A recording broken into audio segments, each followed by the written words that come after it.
Mahal, gusto ko kapag nagkaanak tayo yung spoiled. Ang cute nun. Mami, bilan mo ako ng bagong phone, yung iPhone 14 Pro Max. Bakit anak? Di ba kakabili ko lang ng phone sa'yo? Full storage na kasi ako, mami. Tapos yung mga friends ko may mga bago na ring phone, so I need to keep up. Wala pa akong pera ngayon, anak. Anong sabi mo? Bibilan mo ako? Bibilan mo ako? Eto na, bibilan na kita. Wow, this is so nice. Mami, ang ganda nitong bag na to. Tara, shopping tayo. Kakabili ko pa lang sa'yo ng bag, di ba? Ang ganda kaya nun. Ang gusto ko, Gucci. Ang binili mo, Gucci. Ang mahal naman ang gusto mo, anak. Nagreklamo ka? Anak-anak ka dyan? Tara, shopping na tayo. Saan ako kukuha ng pera pambili nun? Anak, kain ka na. Pinagluto kita ng paborito mo. Ew, mami, ano to? Tinola yun, anak. Di ba paborito mo yan? Tinola?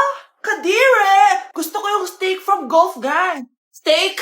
Huwag ka lang mag-inarti, anak. Kainin mo na lang yan. Ayoko. Mamatay na lang ako sa gutom. Bakit ba ganyan ka? Di ba gusto mo ng anak na spoiled? O, eto na. Ayoko na pala. Halika dito. Ibabalot na kita sa tiyan ko. Let's begin the Christmas party! Anak, enjoy mo naman yung Christmas party nyo. Naimamya ka na. Wow, What is babe, the powerhouse of ka. Brazil? Oo, Hirap babe. naman nito. O ano, BR na lang? Boring mo naman.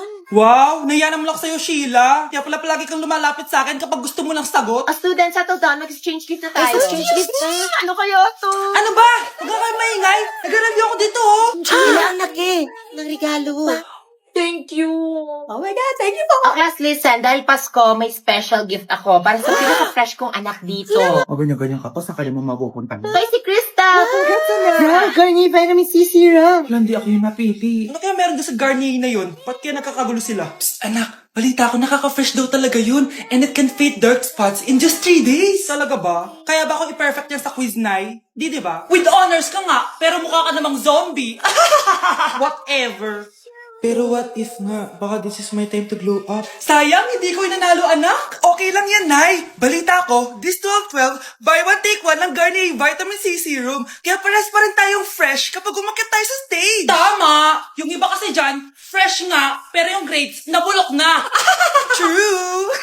Let's welcome the class valedictorian. Wow, ang fresh niya naman. Proud ako sa'yo, anak. And now for her speech. Nasaan yung mga nambuli sa akin? Ay, bagsak pala! Hoy, huwag mo sasabihin kay nanay na pupunta ako sa boyfriend ko, ha? Sige na, bye-bye. Hoy, bata ka! Saan ka pupunta?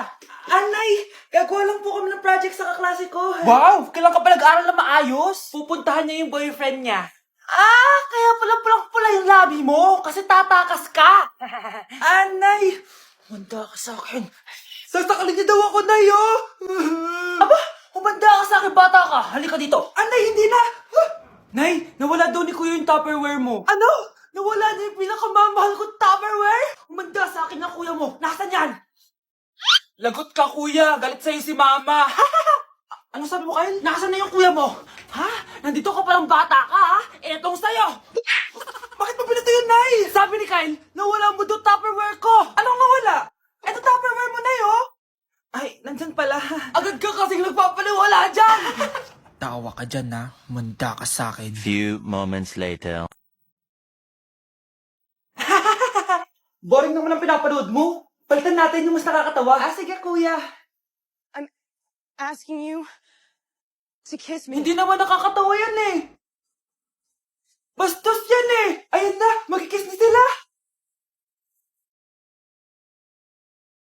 Hay! Mga punyeta kayo? Ano pinapanood nyo?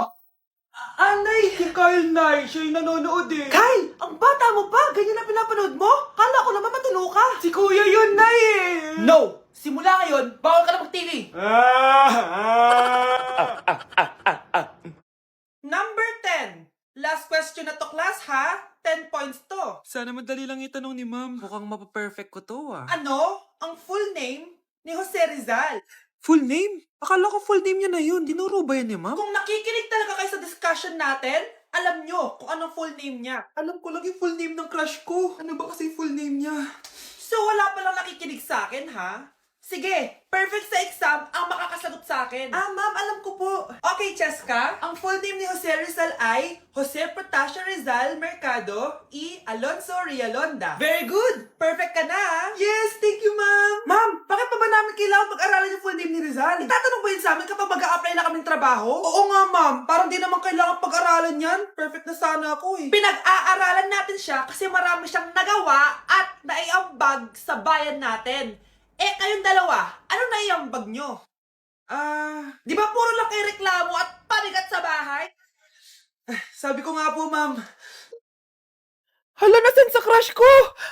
Hala! Di na naman gumagana tong cellphone ko. Kakainis naman. Ayan, di kasi iniingatan, kaya nasisira. May kakilala akong gumagawa ng phone best. Gusto mo? Libre lang. Libre? O sige. Pwede ba? Ginagamit ko kasi ito pang school eh. Oo, best. Ako bahala. Bukas okay na yan. Tiwala ka sa akin. The best ka talaga. Ito, ingatan mo yan na. Best! Charan! Okay na. Sabi ko naman sa'yo, gan maayos to eh. Wow, totoo nga. Naayos nga. May magagamit na naman ako. Bes, kain ka muna. Ay, wag na Bes. May gagawin pa ako sa bahay eh. Kita na lang tayo bukas ha. Sige Bes. Thank you ulit ha. Ikaw lang talaga mapagkakatiwalaan ko. Yes, makakanood na ako ulit ng mga K-drama. Sino yung mabahong yun? Ay, ako pala. Ligo na nga ako. It's time. Selfie muna bago ligo. Ganda ko talaga. Ligo na nga ako. My favorite song. Ayoko umasan. Woo!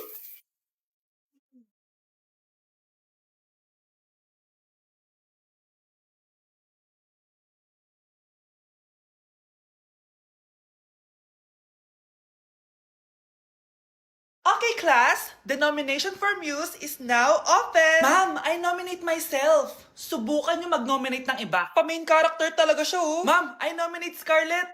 Hala, maglalaban sila. Ooh, ang dalawang magkaribal. Ay, nako. For sure, mananalo ako. Let's fight fair and square. Okay, we have 2 candidates. Unang tanong. Anong meron sa inyo na wala sa kalaban nyo? Ang bagay na meron ako at wala siya ay yung mga mansyon namin. Mamahalin namin na sasakyan, mga luxury bags, for sure wala siya nun. Ang bagay na meron ako at wala siya ay ang mga taong nagmamahal at sumusuporta sa akin. My family, my friends. Walang kwenta ang yaman kung walang nagmamahal sa'yo. Oh, burn! For my final question, bakit ikaw ang deserving maging muse? Obvious naman, di ba? Maganda ako, sexy ako. Ano pa bang hahanapin niyo sa akin? I believe that being a muse is being a good role model. I am confidently beautiful to show the classroom, the school rather, that I have what it takes to be a good role model. And I thank you. We love you, Scarlett! Itaas ang kamay kung boto kay Cheska. Okay? Itaas ang kamay kung boto kay Scarlett. Okay, Cheska! Panalo ako! Pwede ka nang bumalik sa upuan mo. Meron na tayong bagong muse, si Scarlett! Deserve!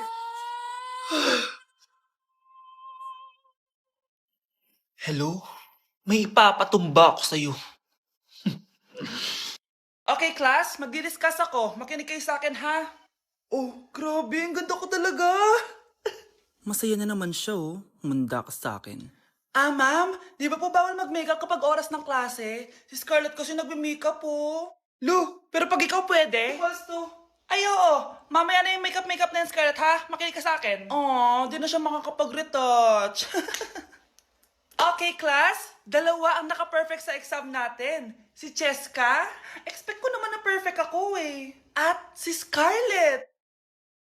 Perfect din ako. Talagang nilalabanan ako ng babaeng to?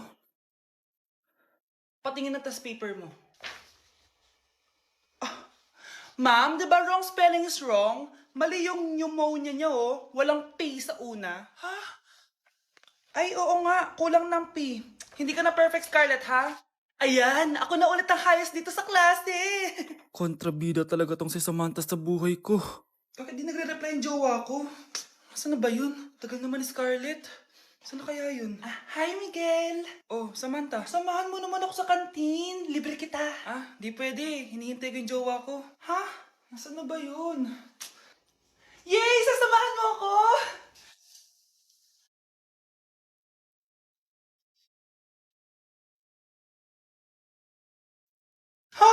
Anong sinabi?